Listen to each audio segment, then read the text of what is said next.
Welcome to the Lucentlands podcast. We have identified the need for a platform where industry leaders and innovators in the agricultural sector can share their stories and inspire others. We hope you enjoy listening to this as much as we enjoyed speaking to these people. Welcome. Okay, so good afternoon. It's really nice to be here at TopFruit. We are here with Rob Meihuizen and with Hein, Coetzee, and we're going to find out and chat to them a little bit about TopFruit. Who are they and what do they do? So Rob, I understand that TopFruit is turning 40 this year, and you've been around since the start of TopFruit. You want to tell us a little bit about going back 40 years, how did you guys start and how did that develop? Well, I might look like I've been here since the start, but I only joined in 97. Okay. So TopFruit was started in 1983 by three visionary gentlemen, young gentlemen at that time, Jim Button, Roy Jeffrey and Richard Hill, and they saw a need to access new varieties of apples and pears at that stage. Everything was coordinated through the industry. There was Unifruco, which was the sole marketer of all the fruit produced, deciduous fruit produced. And under that, you had industry organizations which accessed new varieties. And they were frustrated with the number and content and quality of the new varieties that were coming into the country. So they decided to set up a private company which would do exactly that, which was very visionary at the time and quite conflict causing in the industry at the time because people felt they were being disloyal to the industry. But they then set out around the world and signed up varieties and brought them into South Africa. And the sole purpose at that time was to benefit their nurseries and to benefit the growers and to access new varieties which no one else had. So that was the background in 1983. And that was the model that was followed by most IP management companies or new variety management companies or plant improvement organizations at the time. But that, when I joined in 97, that was the time that the industry was changing. The model was changing. So there was really two phases in the business. One was the founding phase, and then the second was the changing phase, which was when I joined the business. And then it changed from a model where they only considered trees, and most of the breeders were state institutions, to where it was changing to private breeders and looking for different models and different ways to commercialize intellectual property. Okay, so 1997 was really quite a watershed in the fruit industry, in that it was a deregulation of the fruit industry, and a lot of those institutions that you mentioned kind of fell away or changed or whatever. So it was an opportunity for new things to come along, a very turbulent time for the industry, but also a time when opportunities came along. And as you say, that's kind of the second phase of development, started from there. So tell us a bit more about exactly what you guys do, how your marketing system works, how your business works. Well, I joined. You're right. 97 was a milestone year in the fruit industry in South Africa. You had one marketing entity for deciduous fruit and one for citrus fruit, and basically those boards were, I would say, deregulated, or that industries were deregulated, where you only had one marketer. Now all of a sudden anyone could market fruit, so people were free to market. So it was a time of tremendous change, which has positives and negatives. Yes. I think the negative was that you had too many people stepping into that space overnight. They had a briefcase and a Mercedes-Benz and a cell phone, and they thought they could become a fruit marketer. And I was one of those.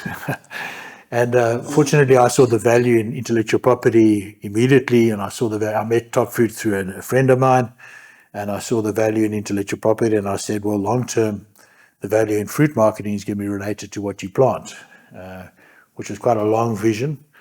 And so I indirectly became involved in TopFruit, buying a share in TopFruit, and at the same time was involved in the change in TopFruit, because that was forced on by the industry changing, people wanting to market fruit, greater interest in new varieties, and also breeders at the same time saying we can't just release varieties on a tree royalty basis only. So the model in the past up to that stage was the varieties were bred by government institutions or breeding programs, It was then passed on to either government institutions to manage in other countries or newly to private companies.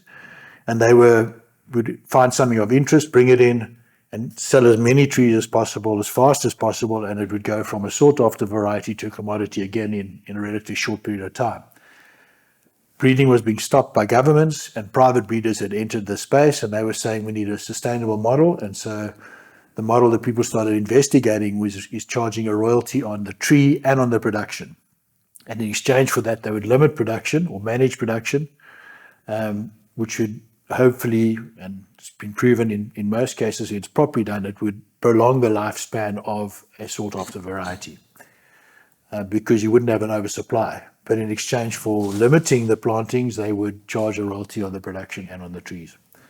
And from there, trademarks developed alongside that because people said, well, if you do this properly, 25 years is the limitation of the PBR. So the only way to prolong that period of success for everyone involved was to attach a trademark to that and make the value in the trademark and not just in the business model. So you went from a tree-only royalty to a tree production and trademark use model, and which is still the model which is predominantly used in the industry today for the big successful new varieties.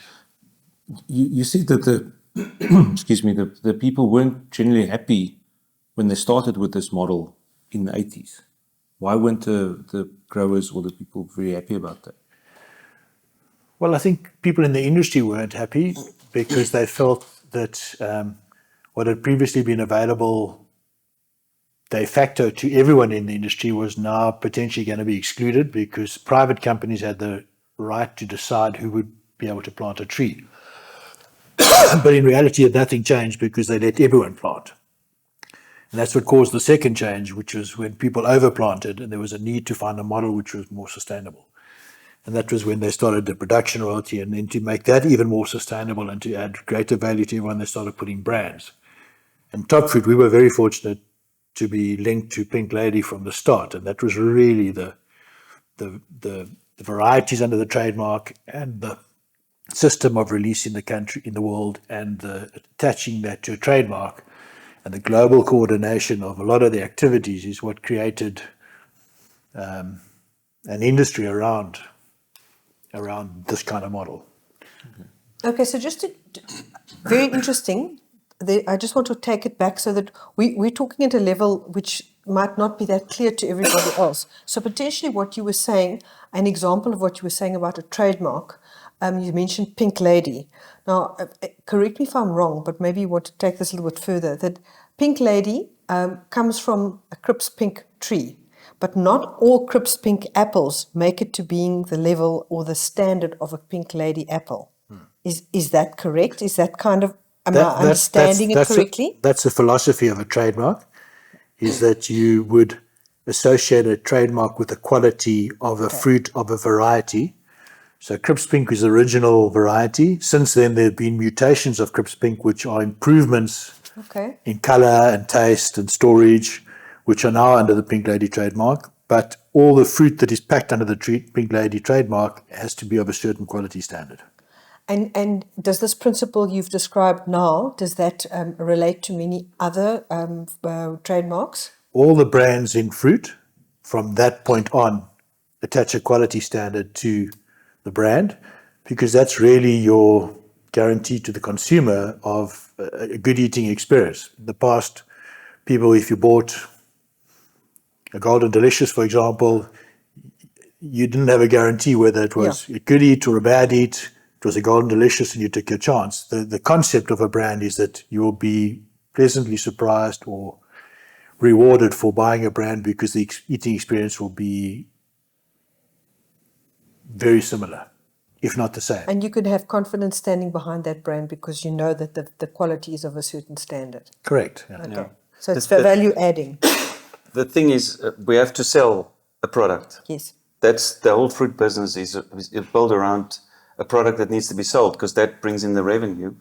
And creating a brand and creating confidence in that brand and creating a recognition of that brand eventually will increase sales and will increase value. So that's the rationale behind this. But But I think also one big aspect of that is to lift a commodity out of a sea of commodity, because an apple could easily be said is an apple, but to lift an apple out of the normal apple category.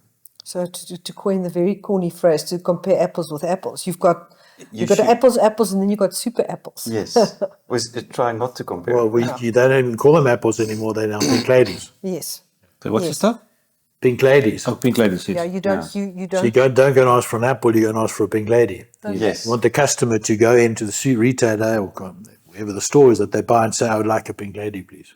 Yeah. Yeah, and that takes a lot of marketing for people to get to the point where they understand that. Yeah. And supplying the market. And recognized. Of course. I think that's an additional point to that whole concept of a brand is that you don't just do that. It takes time and money and effort and resource and commitment to develop that and marketing. And it's a foreign concept to was a foreign concept to a lot of farming people, in that you taking money and you adding that to a product in exchange for creating a brand which people will come and ask for which you can charge more money.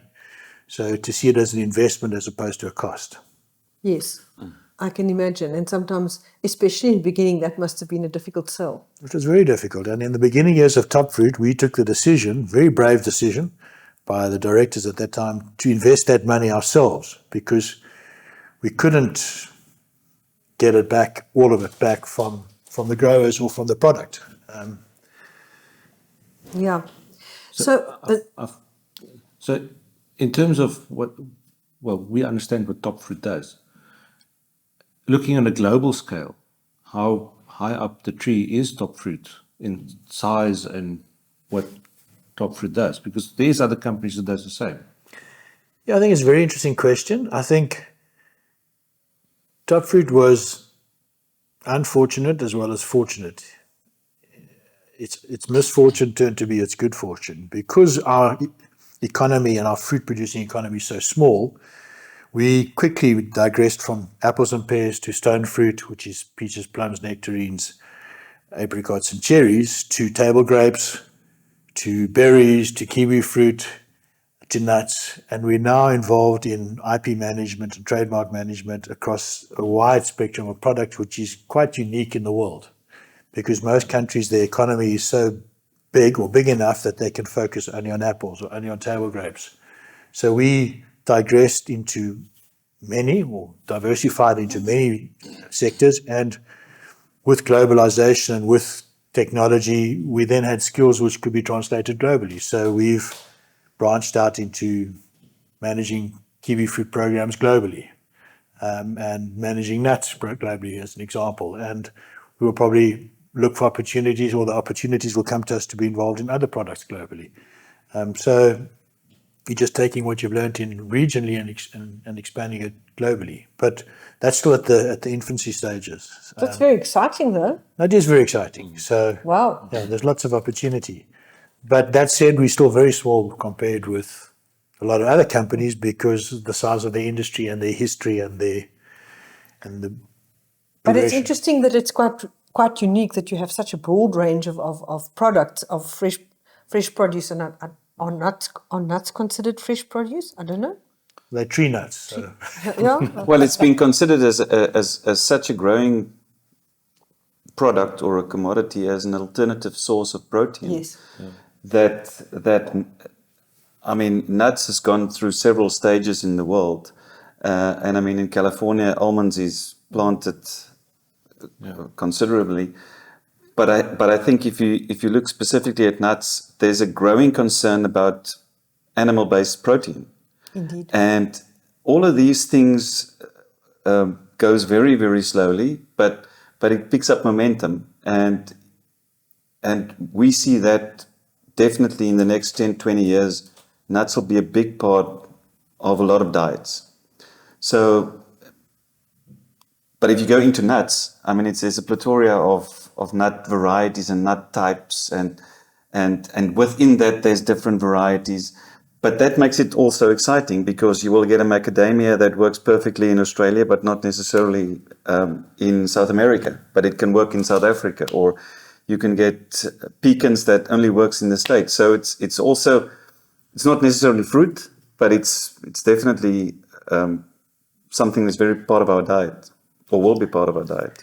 I must just Very add, interesting. Thank you. I must just add, let's take nuts, for example, where it makes sense, we partner with people who have local knowledge. Say nuts, we've partnered with a partner who's a very big nut grower involved in the nut industry, and we formed a new company called TopNut and took our knowledge of IP management and their knowledge of the nut industry and combined them, because it made a lot more sense to do it that way. So we formed a company called TopNut, and that is now how we do our nuts. Okay, so TopNut is separate to TopFruit. We are a 50% shareholder and our Okay. partners are 50%, and we do the same thing as TopFruit does in fruit, in nuts with our partners. Well, that's exciting. Yeah, very exciting. Wow. Okay.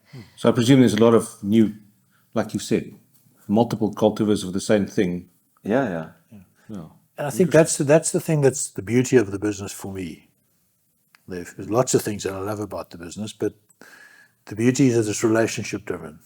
So it's about how finding people who are like-minded, the same vision, same values, and finding the products and then embarking on a journey, because it's a long journey. As I mentioned, numbers like 10 and 20 years. I always say that this business is not for me, it's for my grandchildren, because I'm never going to see the benefit. It's so long term. But it's a beautiful business because it's a relationship. You'll be dealing with people and you get to know them like family, and you use words like family. And your farmers, the plants feel like your family or feel like your partners. So it's a very nice I business. can appreciate that because we've actually experienced some of it with the people involved with TopFruit. We've seen, it is very relationship based. It's, the people, you work with them. It's a long-term thing. I would imagine that it's, and the commitment to getting to know those people and talking to them, especially if you're managing their product and also growers that are growing these products, it's quite a large amount of people that you need to manage your relationship with. Yeah. But there's always the great side, the human side to that, which is you're working with people. And it's like a global family then.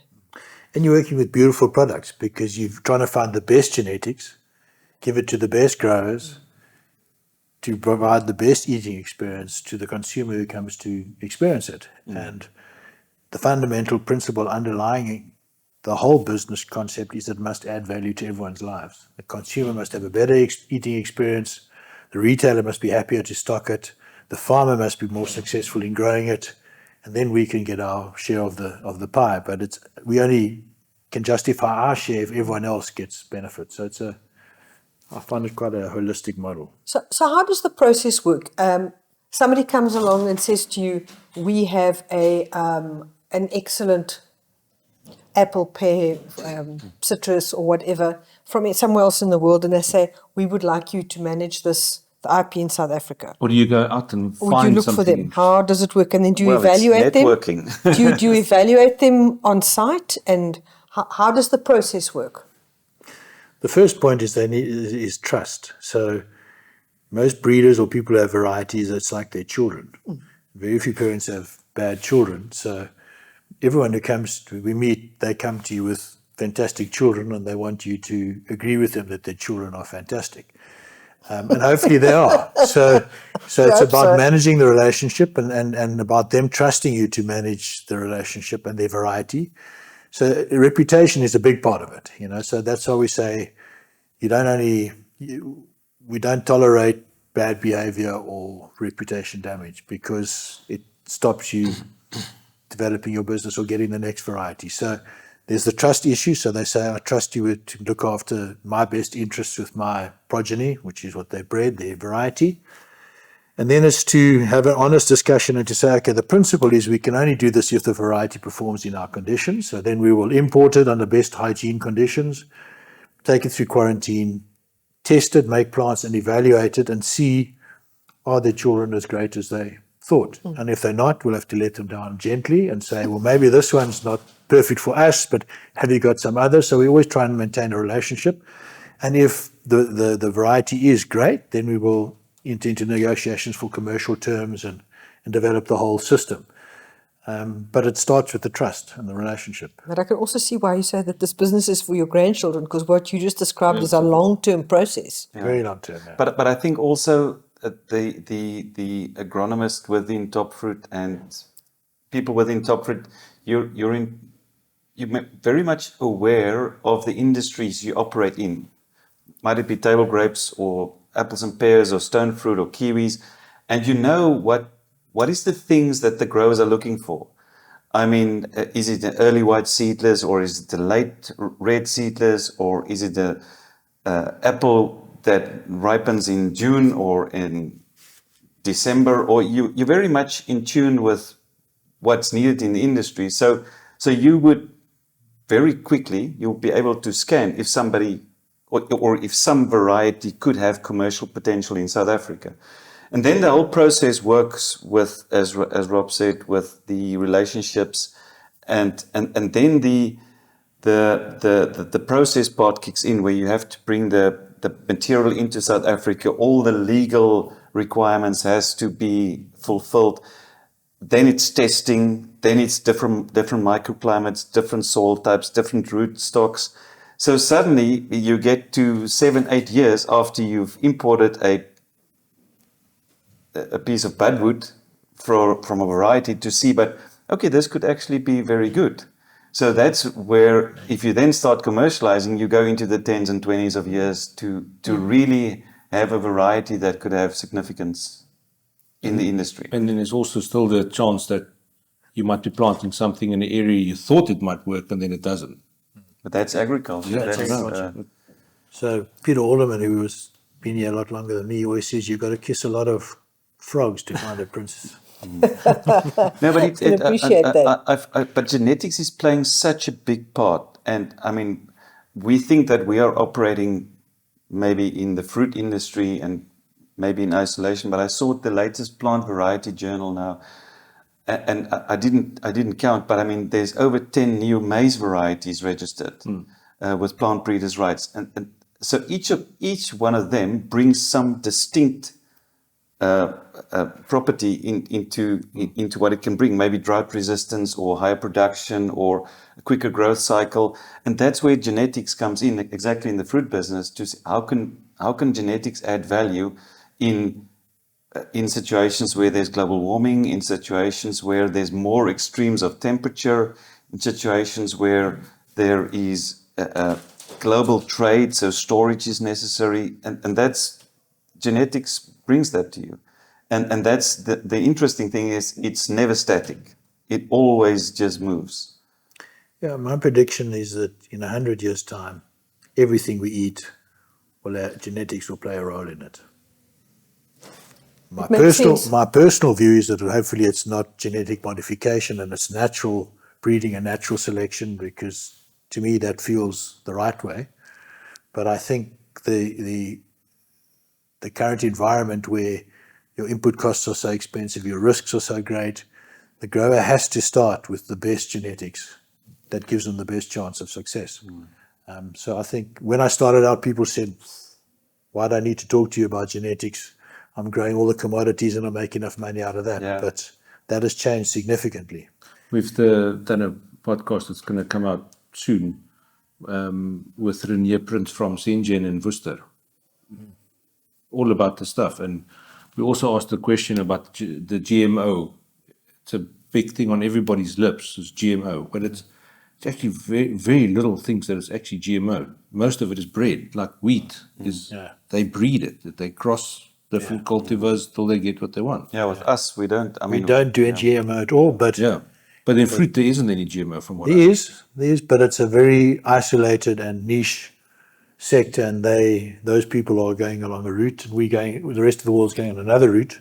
Whether the two will meet at some stage, I don't know. What kind of fruit is GMO? Just curious. Well, there was a variety, I can't think of the name, and I won't mention it if I could anyway, because it might be considered defamatory. It's not meant, but they've taken genes from outside fruit and put it, I think it was a fish gene, and they put it into an apple, so it could stand cold conditions. So there's a lot that's possible that you can do. So.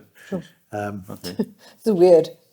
I have a question about the material. So if you bring in material, a particular, as you said, the child or that somebody's bred, and you get it into South Africa, how do you ensure that that stuff does not get stolen by somebody and misappropriated and used elsewhere? Yeah, somebody goes and cuts a stickie at his neighbours. How do you control that? I know that eventually, if people are exporting that, you can go and prosecute them if they're doing that. But how? I mean, there must be quite a lot of security around that stuff because it's so potentially valuable.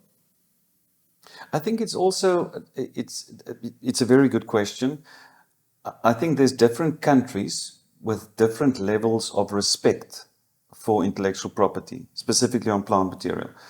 I think if you go back 30, 40 years and you take the evolution in terms in specifically South Africa, there's a lot more respect for intellectual property on plant material, and people know that a plant material is the property of the breeder of that specific variety, and that there's a legal implication if you just propagate without having proper authorization to propagate. So I think if you're operating in a country where there's respect for intellectual property, it's easier, and I think South Africa has become to that level where, in our opinion, there is respect. But having said that, each and every grower or nursery that gets plant material needs to sign a contract. The first contract that needs to be signed is a contract that where the nursery or the grower acknowledges the fact that this plant material is the property of the breeder or the owner of the variety, and that they cannot just propagate trees without authorization. So that's the first agreement that is signed. Then every grower signs an agreement that receives a variety that also give the stipulations in terms of, if you want to extend your orchard, you cannot just make your own trees. You have to buy the trees from a registered, authorized nursery. So it's very much controlled with contracts at this stage. But a contract is a contract. So you have to also have respect for intellectual property. But I'm sure there is a few countries in the world where that is maybe not, where it's maybe not on the same level. But I think in the world it is developing that intellectual property is although sometimes not tangible, it is an asset class that you need to respect because it belongs to somebody else. I think throughout the world, more and more countries are embracing the need to respect IP. Whether it's through plant breeders' rights, all countries have trademark protection, which is a commercial protection, and patents offices. More and more countries have plant protection, PBR or PVR. And so you've got the legal framework within which to prosecute or challenge people who don't respect IP. The realities of commercial realities are probably the best way to protect it. And I give an example. When we started in South Africa, when I started, there were still quite a few farmers who thought they were used to cutting from their neighbor and they didn't see anything wrong with that. And they're actually good people, and they just had to be explained that that was not the right way to do it, and then they embraced it.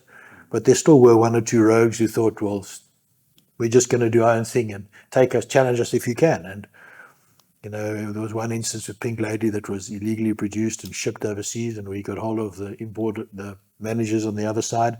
They seized 2 containers, and within 24 hours, all those trees that were illegal were legalized, and the behavior was regulated, and that message got out in the industry, and all of a sudden, a whole lot of people came to us and said, I need to come clean. And so the commercial reality with the implications of not respecting IP are so severe that people, when they realize that, they say, I need to respect IP.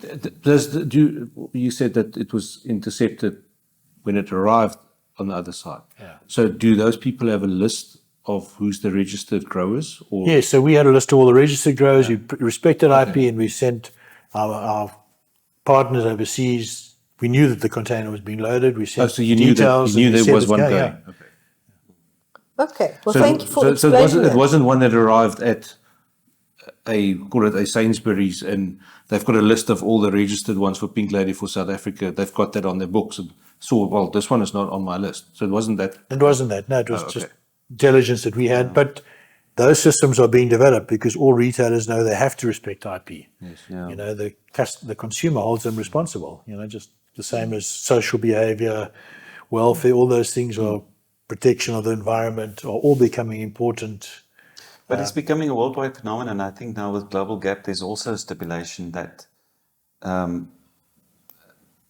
that all the varieties on your farm, obviously there's open varieties where you don't need pre-authorization, but that managed varieties, you need to have proof of the contract that you are allowed to grow this variety if it's a managed variety. So that will also give a global awareness of intellectual property. But I think the whole process of intellectual property and the management of intellectual property is so dynamic. I think with apples, if it's a pink apple or a specific variety of apple or a stone fruit, you can easily identify it if you're an experienced agronomist. But take, for instance, an avocado. Sometimes one avocado looks like the same avocado, and there might just be a difference in flowering time or a difference in productivity. And there's even now a system being developed where you could map a certain areas. It's not the DNA of the plant, but the specific minerals in that area in the soil will reflect itself in if you do a certain analysis on the plant material. So you can actually now, if you get an avocado in a market and you have a suspicion that there might be an infringement on intellectual property, you can test it. And if you've mapped the sort of the soil terroir DNA, you can in a way trace it back. So and that technology will develop year on year on year. That's incredible. GPS is also helping a lot because a lot of breeders now require in their contracts that if a grower plants a variety, that you have to also give the GPS coordinates of the orchard. So in the contract, it's stated you planted 3 or 4 or 5 hectares, and this is the GPS coordinates of what you've planted. And then you have to report your production on that production block too, so you can see whether the person is a good farmer or a bad farmer based on what they've declared. And if they're bad, you go and help them to be a better farmer, and in that way you can close the gap for illegal product that's not declared. And also, if somebody in Australia wants to plant the pink lady, and his terroir and everything's the same as what this guy in the Witzenberg is, they can compare and says, well, it probably would work there. I mean, you could probably. We're not there as yet. We're not there as yet. Because there's so much more than just terroir. There's climate. Yeah, obviously. But if the same things are roughly the rainfall, the soil type. Now, we do that with breeding programs. For example, stuff that grows very well near Perth, the south of Western Australia, we know seems to work relatively easier here. Yes. So you start linking things in your mind and in your... But that's why it's also such a long business, and where I think it becomes easier to connect the dots if you're in the business for a while, because you can start connecting the dots that quite probably a variety that do very well in Siberia would not really do well in South Africa. I mean, sure. But like connecting the dots of Western Australia and South Africa, and it works. So Okay, interesting. So we've spoken about the concept, and I think you've done a really good job of explaining that to us. So tell us a little bit more about TopFruit. I mean, we don't know if your company, can you give a little bit of an explanation of the footprint of your company? Like how many hectares of your product is out there that's being grown? What size? How many people work here? For people listening who've got no idea, it's a rough one, but maybe you can give us some idea of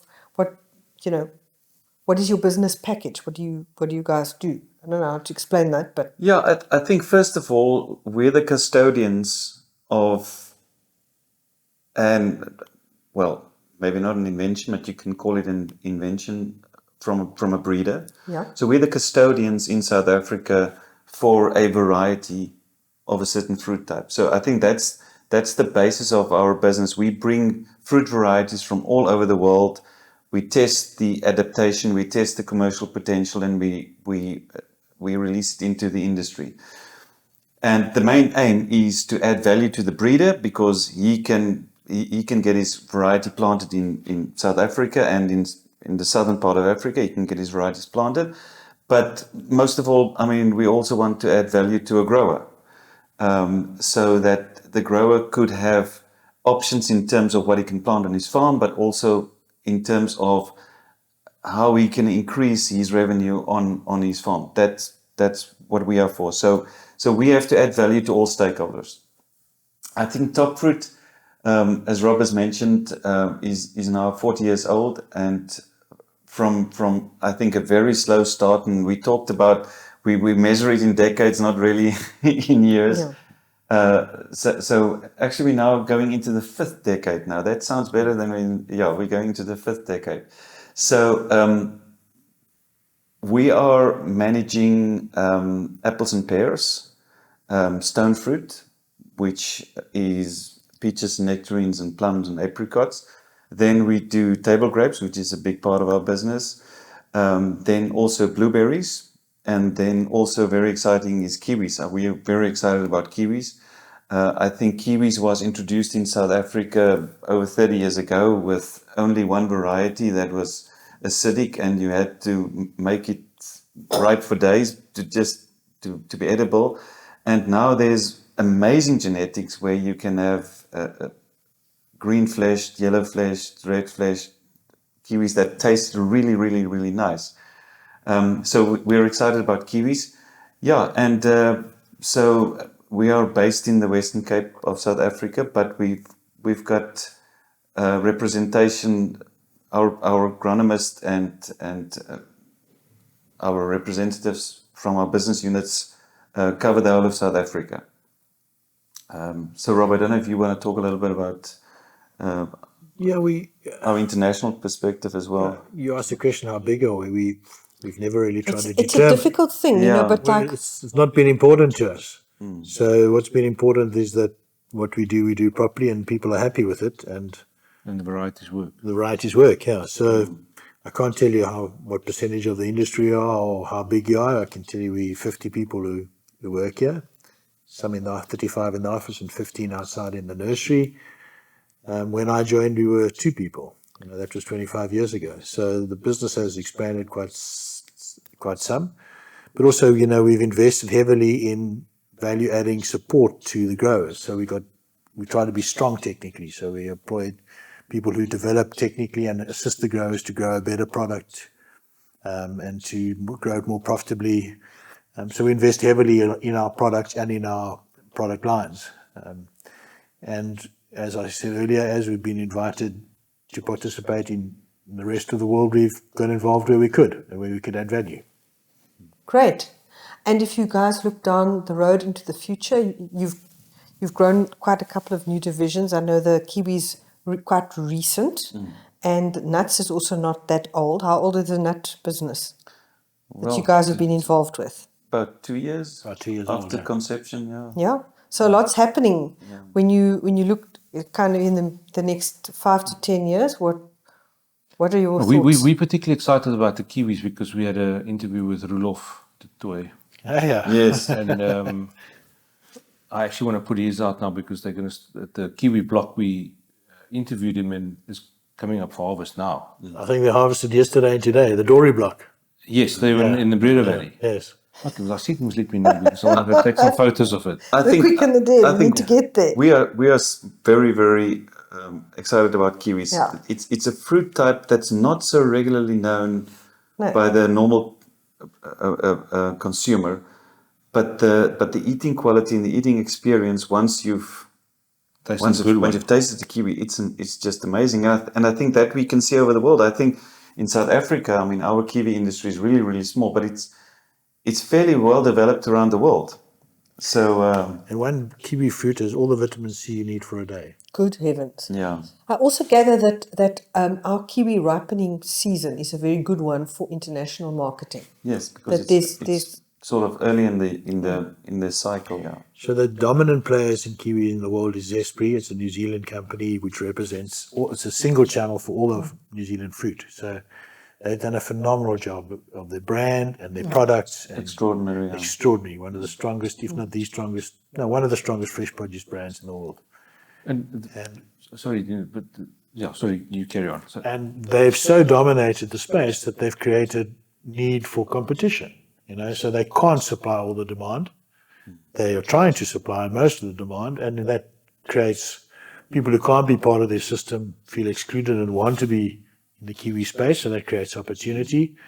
Plus also the fact that the growth of kiwi consumption in the world is so great that there needs to be competition. So it's an exciting space to be in. Plus also in South Africa, people said you can't grow kiwis, and Roelof and the other people involved are now proving them wrong. You can grow them very well. Yeah. And we will grow them very well, and we will send them all over the world very successfully. So, and especially I think it's a business that's slow, but it's a long-term business. But I think there's amazing areas in South Africa where we can grow kiwis. Where at the moment I think the areas where we grow apples are extremely well adapted to growing kiwis, and it can be a very good alternative for a grower that wants to diversify. So we're very excited about that. it's also an example of where we partnered. We said, in kiwis, when we looked at kiwis, we said, yes, there's all this great opportunity, but there's need for an industry in South Africa. There's no industry. So it doesn't make sense for us to do things in isolation. So there were several players looking at the kiwi industry and saying, let's do something. We grouped some of them together and said, let's form a partnership.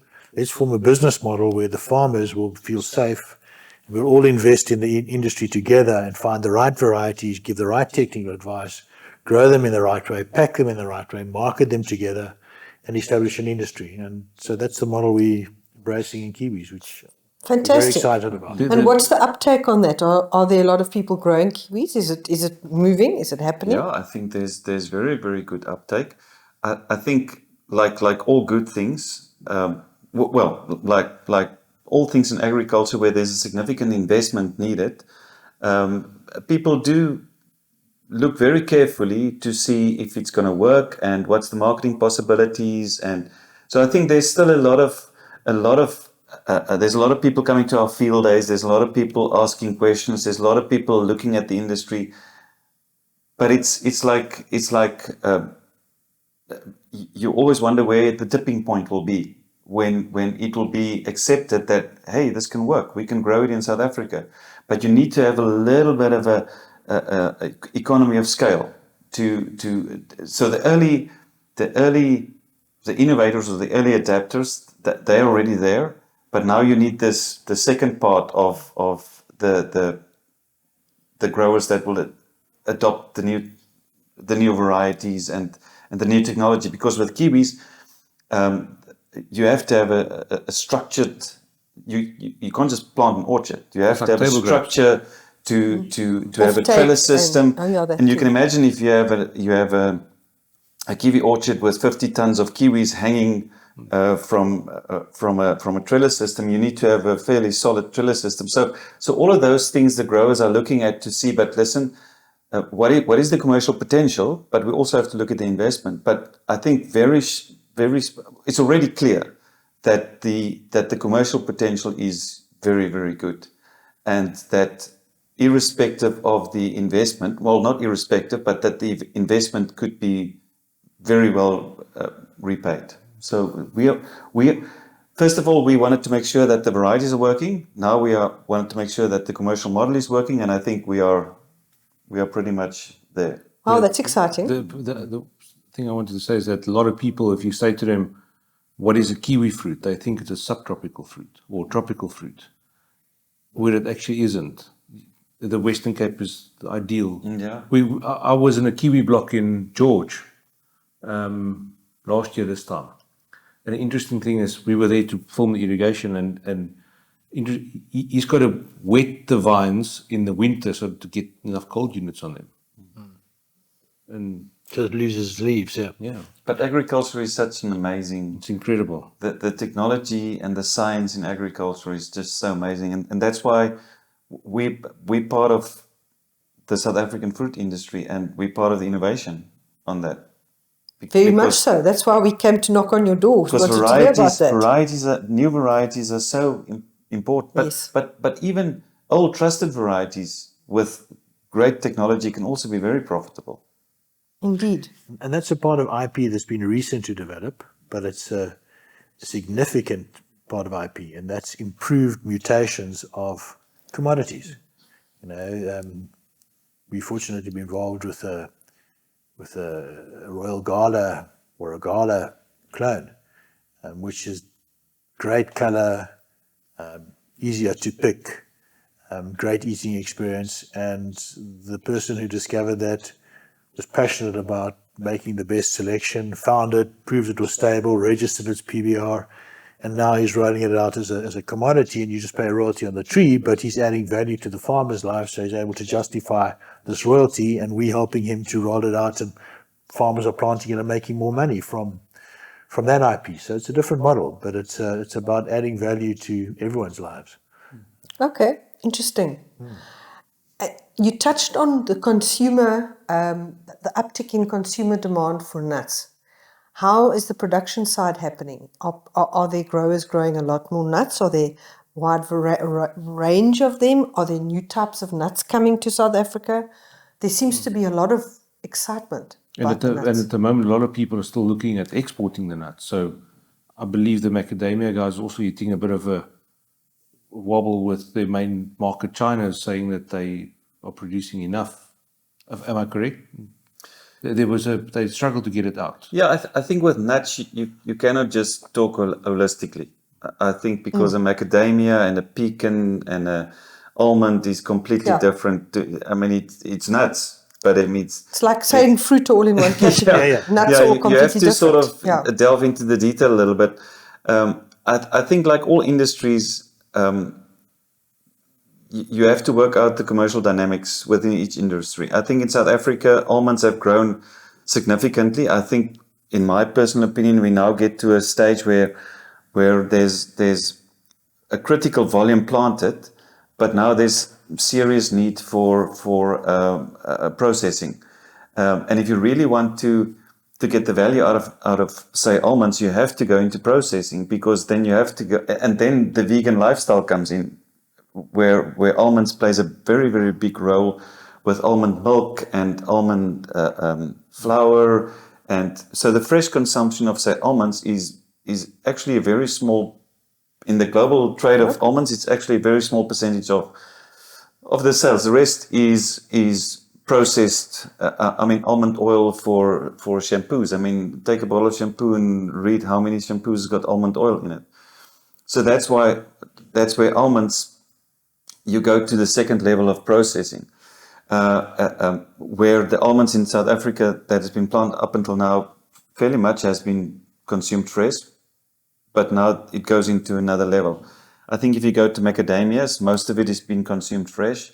Most of it has been exported, nut in shell or just cracked kernels. But again, as soon as you reach a critical volume, then new markets develops. So with nuts specifically, almonds are still the number one nut in the world, but because there's processing. And I think why we are focusing on macadamias is because South Africa is just such a good climate for macadamias. We've got such good microclimates for macadamias. We're the largest producer of macadamias in the world. Yes. Not many people know that. Even bigger than Australia. Bigger than Australia, Wow. It's between Australia and South Africa. And then China says they are the biggest, but they are not. They're fast. They don't give it the right figures from what I've heard. So you can also only develop a market as far as you've got product. I mean, you can try and catch the bus, but if you don't have anything to climb onto the bus, then it doesn't work. So that's why I think, yes, what you mentioned with macadamias, but I think we will reach a critical volume where macadamias will become so important, and it will become part of a normal diet. I don't know the statistics, but let's say tree nuts, ground nuts is by far the largest.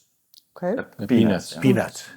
But then the tree nuts, I think 67% of tree nuts are almonds. Macadamias is a very small percentage, if you take an example. I think it's 2%. But they're still not big enough to go to one of the major chocolate manufacturers like Nestle or Cadbury's and give them a macadamia nut chocolate, because then there's not enough.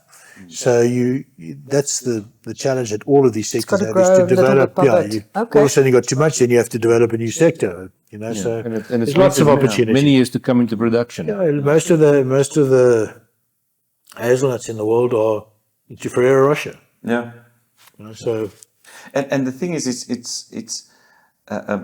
it's all cyclical as well. But I mean, we are hearing reports from America that some apple growers are replacing some apple orchards with walnuts and hazelnuts. So I mean, there's definitely a trend developing that, and I can't really say it's vegan. I mean, you don't have the facts for that, but I mean, we always sort of discuss vegan and discuss organic, but then you think, but oh, it'll never be significant. But vegan specifically is becoming more and more significant. And I mean, I think you can get vegan light and vegan type, but still people vegetarian. I prefer four-legged vegans. Yes. But what we can see is more and more of the younger generation, they're cognizant of eating healthy or eating healthier. Yes, and then the whole issue about eating meat. So the nut is there as a possible alternative. Yeah. I mean, a few years ago, it was okay to smoke in a restaurant. And I thought, but it will be very hard to break that. Now it's frowned upon if somebody's smoke in a restaurant. So what will happen with meat in 30, 40 years? Trends come and We move don't on, know. and things that Yeah. you'd never think would come Yeah. are there. Yeah. But now I have a question. So the difference between fruit and nuts is that fruit's fast-moving consumer goods. It's got to get picked, it's got to get packed, it's got to get to the consumer. So nuts, different. So I would imagine the whole supply chain problems that we had now with COVID and all this stuff, nuts can sit for a while. They don't have to be on the ship tonight. So You're right, that must make a difference. Is it mostly a good thing, or is it sometimes a problem? How do you guys perceive that? And also, South Africans still think as nuts is expensive. But it is still expensive. Yeah, because a lot of the nuts we've got here is imported. Yeah, exactly. That brings up the price level. yeah, I've just been in Germany. It was cheaper to buy cashews in rands in Germany than it is to buy them in South Africa. Even with the exchange, cheaper to buy peanuts than it is to buy peanuts in South Africa. So somehow the economics work differently. But Interesting. But you can still. I mean, I think the average production of a macadamia tree is 3 tons per hectare, or Under 3. something like that. And I think that's the interesting work that we do at TopFruit is not necessarily just looking at varieties and genetics, but also to see if that variety and that specific genetics can have a commercial impact. So if we can have a nut that could maybe consistently give you 8 tons a hectare, the grower can still make money even if the nut price in South Africa is slightly lower. And that, in a sense, will bring nuts to more plates. So there's a few things that bring, and that's the exciting thing, the commercial dynamic, because it's pointless having something that is the most beautiful apple or the most beautiful plum, but nobody can there's no commercial model linked to There's it. got to be somebody buying. There's Somebody got to be needs money to buy coming it. from somewhere. Yeah. Yes. Okay. Interesting. We have a tradition, and that is that we ask a previous guest For a or question. guests for a question to ask the next person. And the question that we had, and I think it'll work quite well for you. Van, I've got one. There you go. Dewald's got the question for you. Okay, I'm going to just read exactly what he said. What is the most unusual or unexpected agriculture impact on people's lives or society that society is not aware of? What's the most unusual or unexpected agriculture impact on people's lives? There's no right answer to this, guys. It's a complicated How many question. time do we have? What is the most unusual impact on agriculture on That agriculture's got on, people's lives? yes, I think that's how he tried to say it. Unusual, because usually Suppose it could also be unexpected or try to do this to make. Yeah. Well, agriculture is broad. I mean, we just work in fruit and trees. It's a broad question. I think that Maybe I can say something which might give you some idea. The thing that I often say to people is your average consumer, when they go to the supermarket, they're normally in a hurry. They are now stressed about the fact that they've got to spend money on food, and they're rushing because they've got to get home because the kids are there, and they're rushing down. They've got their trolley and they're rushing down the aisle, and then they're going to put their hand out and they're going to grab the thing they want. Be it meat, be it fresh produce, be Yeah, it whatever. pasta, They're gonna grab it and they're gonna put it in the trolley. They're not really thinking about where it comes from. But what about tomorrow if they come in there and that thing's not there? It's not there the next day or the next day or the next day. That's like kind of in the direction of what we were talking about, unexpected or unusual impact of agriculture on people's lives, and not necessarily agricultural people, but people that need agriculture. well, you can actually say we put a man on the moon, because if certain people were not dedicated to agriculture in order to produce food for other people to not be involved in agriculture but focus on getting the first man on the moon. So agriculture is, people that's involved in agriculture produces food for other people to not focus on agriculture. Because, I mean, 500 years ago, everybody had a piece of land. And everybody had to farm. Food.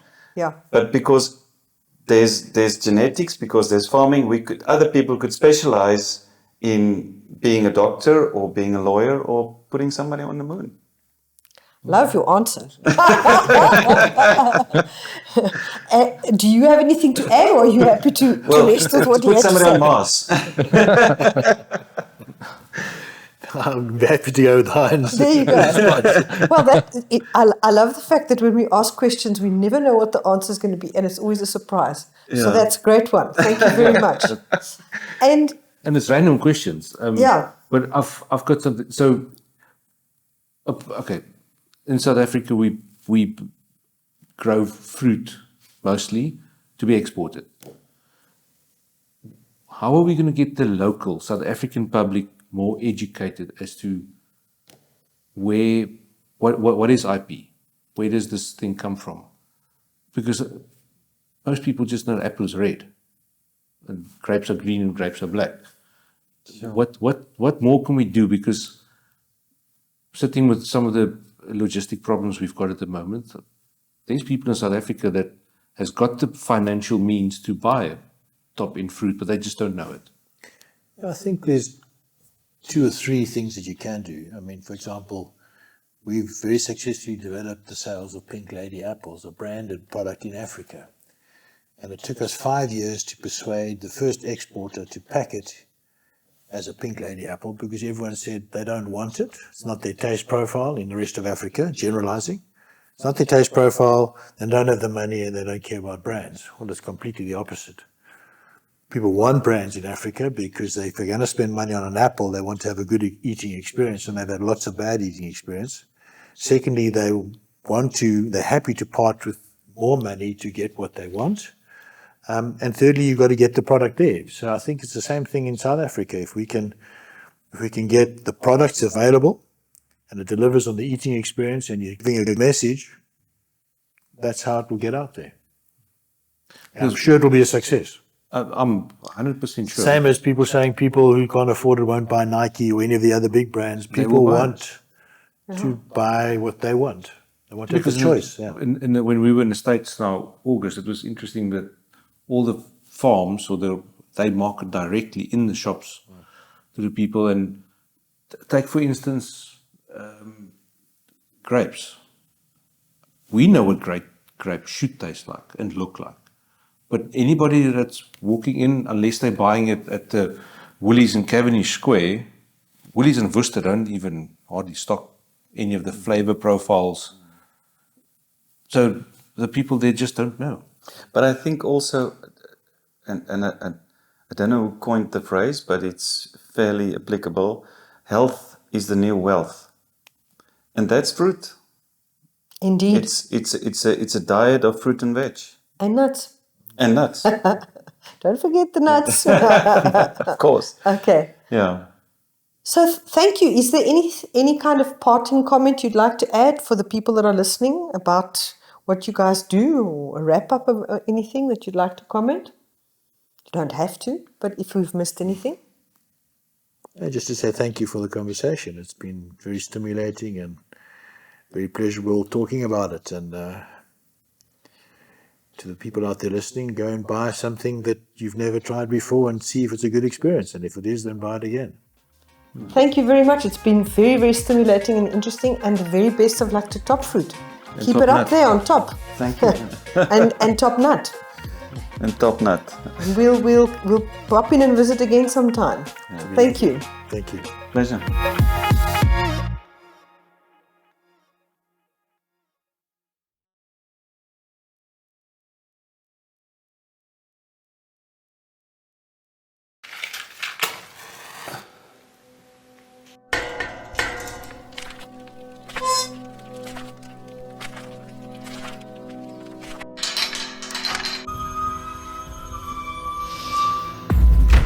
For many, this heat, dust, and isolation remain the perception of agriculture.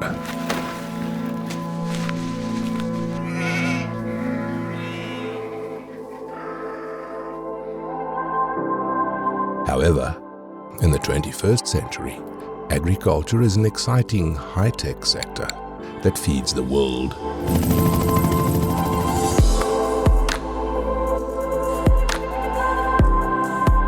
Today's farmers use state-of-the-art technology to increase efficiency, improve crop yields, and protect the environment.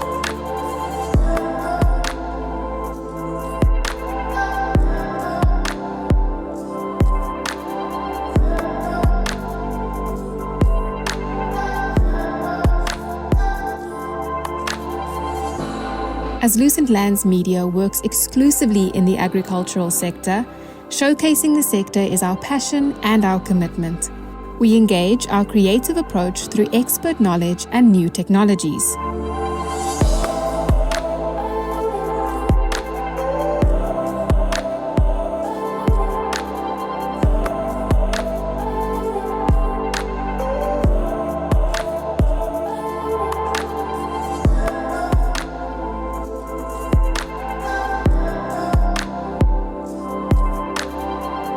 Let us help you to tell your unique story and reach new audiences through making your agribusiness shine.